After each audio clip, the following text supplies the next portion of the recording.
So good morning guys, I'm Kating Handog and today I'm going to discuss the table of specification or the TOS.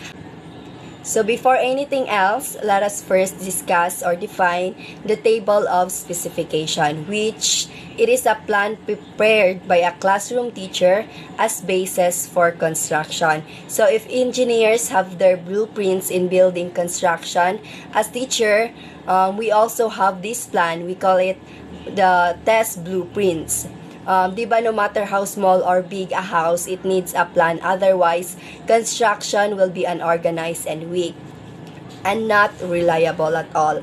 The same goes in making classroom tests. So, we need a table of specification, a tool used to ensure that the test or assessment measures the content and thinking skills that the test intends to measure. So the primary purpose of table of specification is to ensure alignment between the items or elements of an assessment and the content skills of construct that the assessment intend to assess. So that's FRAE 28. So in this video, I will also include the importance of table of specification.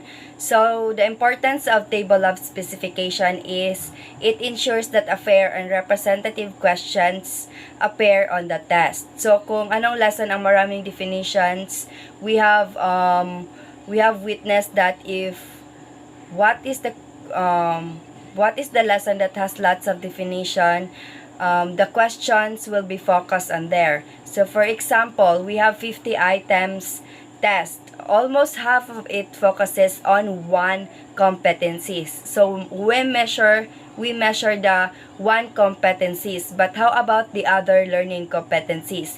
So with TOS, so it made a fair and a distribution of test question based on the length of hours that the learner was taught by the teacher. And it also improved the validity of teachers' evaluation based on the test constructed. So if there is a table of specification, the test question will be aligned with the learning objectives So you should also always consider the question to fit it with the skills that the students need to learn. It makes your evaluation more valid. It also helps the teacher to identify the type of items they need to include on their test. So, for example, if you think that the questions you made measured already a specific skills, you should think of questions that could measure other learning skills.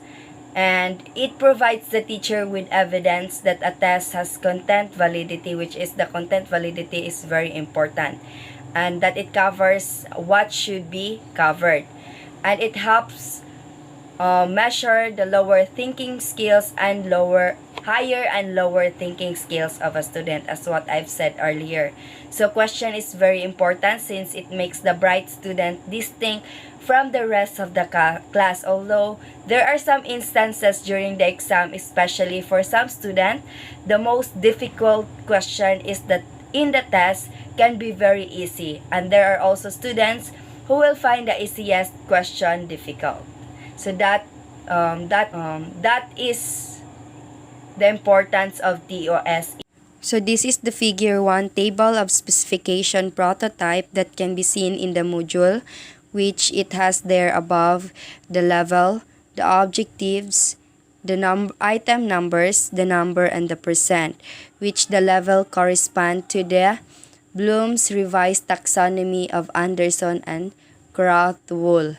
So it has there the level recalling with an objectives of identify subject-verb agreement, and the item numbers correspond to the test number where we can find the exam which answer the objectives of identify subject-verb agreement, which it can be found in the test item number 1, 3, 5, 7, and 9, and it has 5 items test.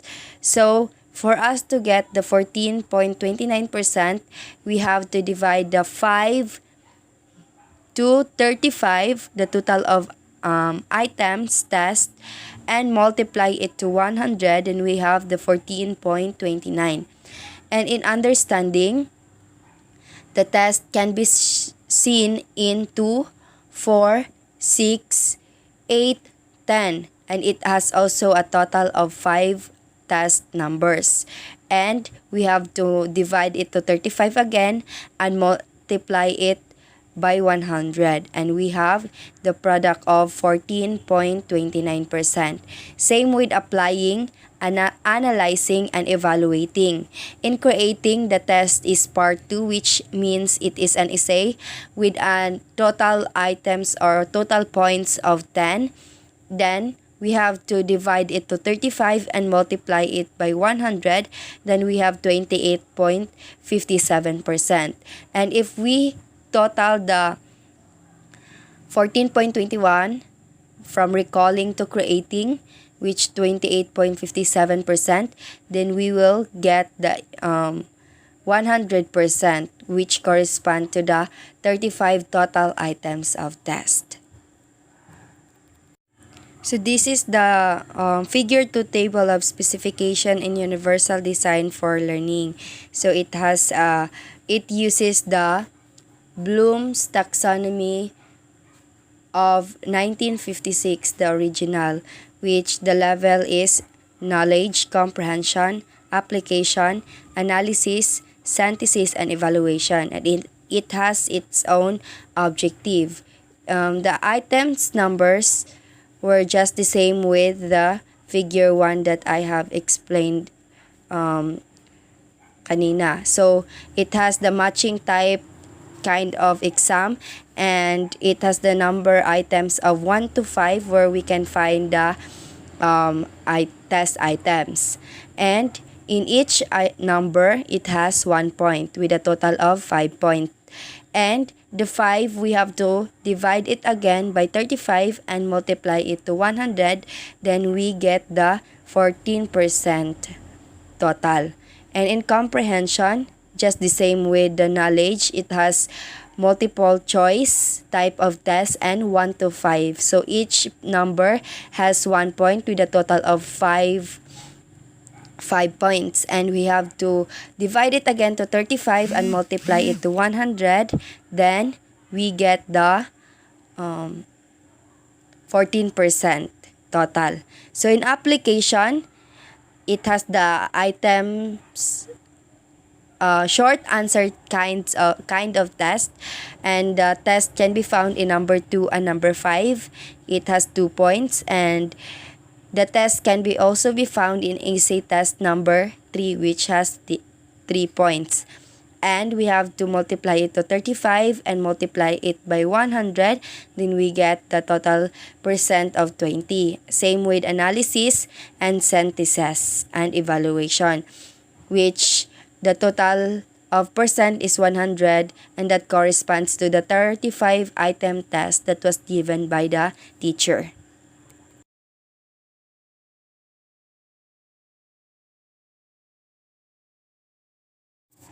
So in the first TOS, or table of specification, that is the figure 1 table of specification prototype, we can see that there are 5 items that deals with knowledge, right? Similarly, 5 items represent the analysis. So the first 5 levels of Bloom's taxonomy are equally represented in the test. That is the recalling, understanding, applying, analyzing, and evaluating. That is the test. While the synthesis, the creating, the last part, it tested through essay, is weighted equivalent to 10 points. However, we can also decide not to have an equal number of items for each level, just like in the second TOS.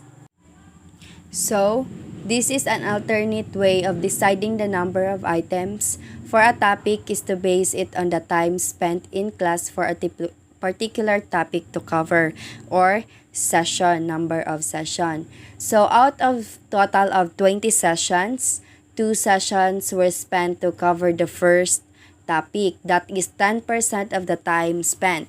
So the teacher decided to make a 40 items test, to determine the number of items to test for the first topic. So the teacher gets 10% of the total number of items. So since 10% of 40 is 4, the first topic is distributed to test item 1 to 4. So for topic number 5, 3 sessions were spent to cover the topic. So 3 out of 20 session is 15, and 15% of 40 is 6. So there are 6 items designated for topic number 7. So it really depends on the time spent. It's up to the teacher on how he or she make his table of specification. So that would be all for my report, the table of specification. So if you have problem, if you have difficult in understanding my report, you can also search it to Google and watch more video on how to make a table of specification. So that would be all, and thank you so much.